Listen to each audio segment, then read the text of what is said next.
The Gospel of Gold by G.S. Lewis. Gold glared at Karen, putting aside his fear.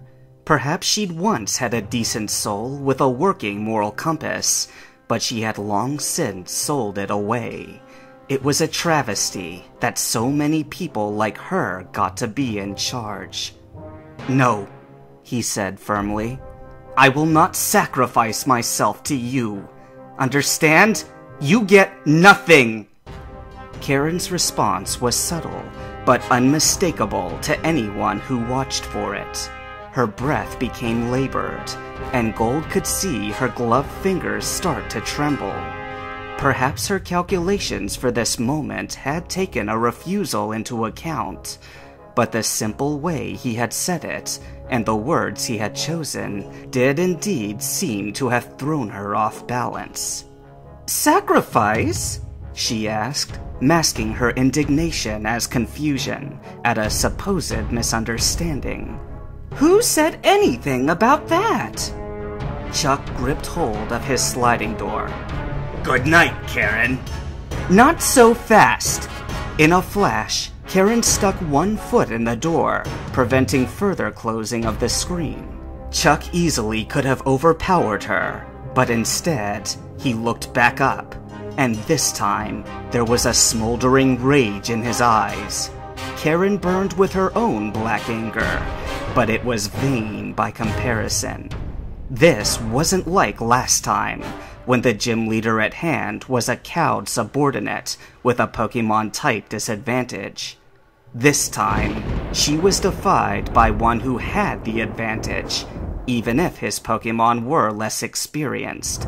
Here was an alpha male being confronted at the doorstep of his own home. He would put up a fight, then and there, if provoked, and he might win. Perhaps this was why she had opted for words instead of force. The stare-down continued for a few seconds longer. Then Karen whispered with soft venom, "Tomorrow is going to be a very telling day, Charles. You saw Lance's public announcement, did you not?" "What?" thought Gold. "Public announcement?" Chuck gave a wry smile. "Which one?" "Both of them." Karen smiled sourly back. "Isn't life strange sometimes? Every day is more or less like the one before, and then one day you find yourself faced with an ultimatum that changes your life forever. It's time to pick your champion." Chuck crossed his arms. "And which one is the real one?" Karen's shoulders straightened. "Why, the one standing before you, of course. And it so happens that a position just opened up in the Elite Four, which might be yours, if you prove your loyalty to her." "Let me guess," Chuck mused gruffly.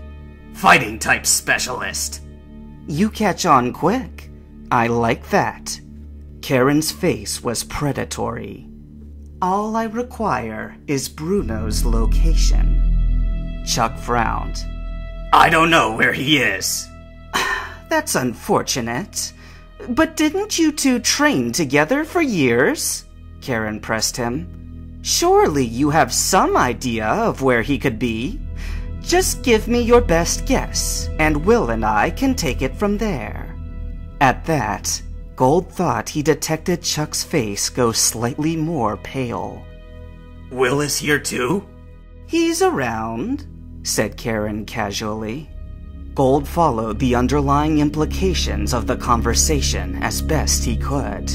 Karen had just issued a threat. Bruno, it seemed, had followed Lance's example and abruptly fled the Johto Pokemon League HQ. He had become another loose end that would need tying up, and Will was the perfect psychic counter to fighting-type users such as him. And Chuck. Had Karen wanted, she could have taken Gold by force then and there, and Chuck would have had no real chance of preventing it. But so far, she didn't. I do not wish for Bruno to be disturbed, said Chuck, with just a hint of tremor in his voice. He sounded troubled when he called me this morning. Said he had some things to work through after his Machamp died. The agitation in Chuck's voice was becoming more pronounced. He's my friend! Can't you leave him alone? There was no more anger in his eyes, only a pleading earnestness. Karen studied him for a moment, then offered a rueful smile. I would hate to lose you, Charles. We've rarely seen eye to eye on anything, but with Bruno out, it's down to you and some poser who calls himself the Karate King. You've been a good gym leader. I think you know what has to be done, but I'll give you the night to sleep on it. She half-turned, as if to leave, but shot Gold another glance. I'm afraid I'll have no time for sleep. You've left me no choice but to look for Bruno myself. I may not even have enough time to deliver this secret potion to Jasmine. More's the shame. Her dark form faded off into the night. Sleep well. Perhaps I'll see you in the morning.